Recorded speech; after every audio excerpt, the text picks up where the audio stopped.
এই নদী হয়ে খুব তাড়াতাড়ি সুন্দরবনের নিকটতম জায়গায় যাওয়া যায়। আমরা এখন আছি বর্তমানে সুন্দরবনের কাছাকাছি।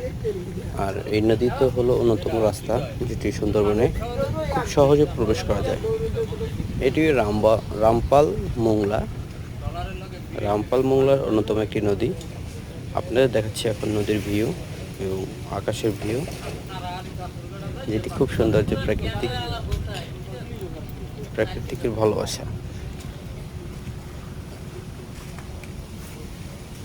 খুব সুন্দর সকালের একটি প্রাকৃতিক দৃশ্য আপনাদের কাছে শেয়ার করার জন্য এখন এই ভিডিওটি ছাড়লাম, যেটি আকাশের ভিউ দেখলেই মন জুড়িয়ে যায় প্রাকৃতিক ভালোবাসা।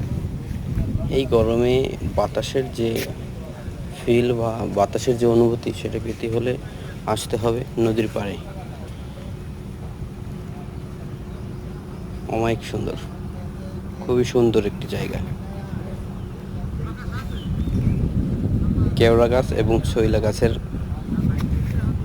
এবং নদীর যে কম্বিনেশন,